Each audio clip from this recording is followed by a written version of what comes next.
Hello kabayan, magandang araw kabayan. So mag-repair para tayo ng Volkswagen kabayan. Bago ang lahat kabayan, huwag kalimutan mag-subscribe at i-click ang notification bell for more car body repair tutorial and tips kabayan. Volkswagen tayo kabayan, Tiguan. So 2021 model. May flower pa sa loob. Yung gagawin natin kabayan ito.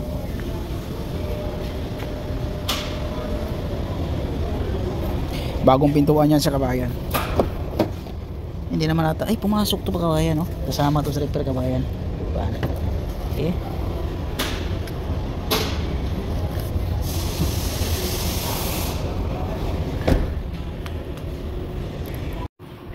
Ito na yung Volkswagen gawa natin kabayan, Tiguan. Ito yung kabayan, tingnan mo kabayan, oh. So na-align na yung pintuan. Parang OD rin siya kabayan. So mag-align ka ng pintuan, kailangan yung sinasabi ko kabayan na parang OD saka BMW, oh. Yan, oh. Yan, ilagay mo to. Kailangan ilagay natin sa pintuan na bago to kasi bagong pintuan, so kailangan ilagay natin to siya. Tapos higpitan natin doon sa loob. Dito na tayo mag-a-adjust kasi maraming adjustment siya kabayan, eh. Pwedeng itaas, pwedeng ibaba, pwedeng ipasok, pwedeng ilabas. Ito, so kailangan natin isasama natin to sa bagong pintuan. Katulad nito, sama natin to. So tinanggal natin dito. Yan. So kailangan higpitan mo na to. Ito, higpitan mo na to, higpitan na natin to. Dito na tayo mag-a-adjust. Kasi ito naka-fix na to siya, eh.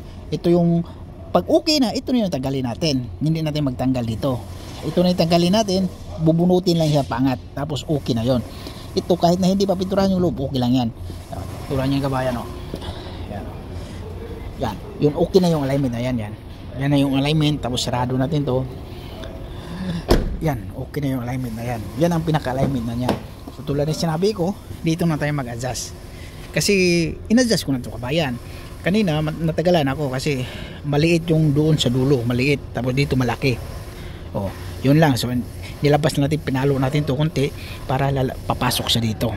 So yan, dito na ako nag-adjust. Tingnan mo, hindi na original yung kabayan, oh. May puti dito. Kasi nilabas ko konti yan, tapos pinasok. Oh, kasi hindi na pa katulad to sa unang pintuan na pinalitan natin. Yun, oh, pinalitan natin yun, oh. Yan, okay na yun sa kabayan. So pwede na siya tanggalin ulit, pinturahan na. Pero ito ni-repair ko na pala to kabayan, oh. Yung unang patong ko kabayan, kasi panel tayo, fiber muna. Yan, matigas na yan. So lilihain ko, tapos patungan ko ulit ng normal na masilya. Tapos pagkatapos niyan, okay na, tinanggal ko na yung taillight, nilabas ko na yung bumper sa likuran. Tapos tatanggalin natin yung pintuan para dito na tayo mag-cutting sa putol na pintura. Diyan lang, hindi na buuhan doon sa kabila. Kahit hindi natin tanggalin tong pintuan na to. Tapos kasi blending to sa kabayan, hindi kasama natin ito, hindi natin i-repair to. So blending lang to siya. Ito tatanggalin natin to, yung handle, saka natanggal ko na yung trim doon sa taas. Ito yung mirror, ito din.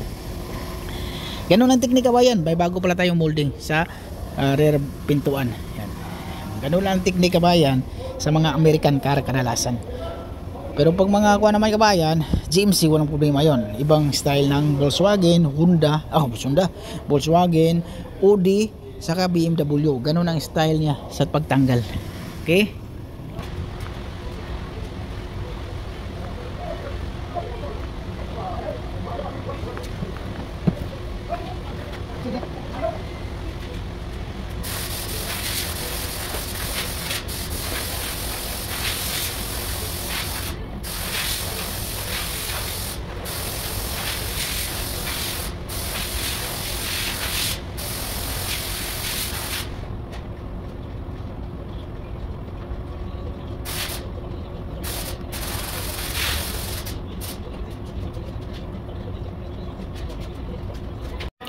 Ito kabayan, oh, yung Volkswagen natin kabayan, yan, oh. Na-symbol ko na lang yung pintuan, yung harap ng pintuan.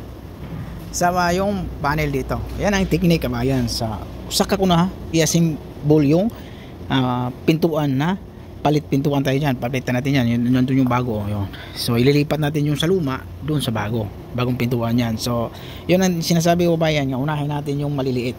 Katulad yan, oh, i-symbol ko muna, tinapos ko muna yan bago ko tapusin yung pinaka matagal na gawin kabayan, eh. Oh, yun ang technique kabayan. Yung alignment natin dito kabayan, okay yan kabayan, okay. Tapos mayroong groove talaga yan dito, yan. Okay yung alignment natin dyan. So sigurado perfect na yung kabayan, kasi siniting na natin yung pintuan yung lumang, yung bago bago pinturahan siniting natin dyan, okay na. So hindi na tayo mag-align pa. Pag malagay na yon, automatic sigurado na yon. So kabayan, yun ang technique kabayan. Volkswagen Tiguan, okay, Volkswagen, Audi, BMW, ganun ang precision kabayan, yung sinabi ko sa iyo kabayan, okay.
So ito pala kabayan, kailangan ilagay mo muna to bago mo ilagay doon sa loob, para mauna na to. Magki-clip lang to siya kabayan ito unahin mo sa gitna. Pag magtanggal, unahin mo sa gitna, saka mo to, kasi dalawa yan update kabayan yan kabayan, okay na yan siya kabayan yung glass okay na yan kabayan.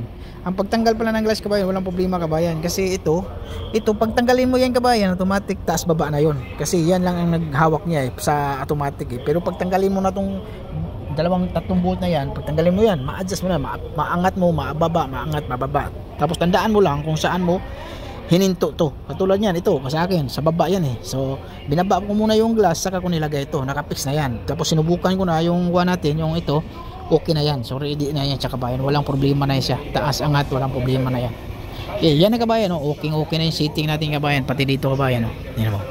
Perfect na perfect yung kabayan maganda.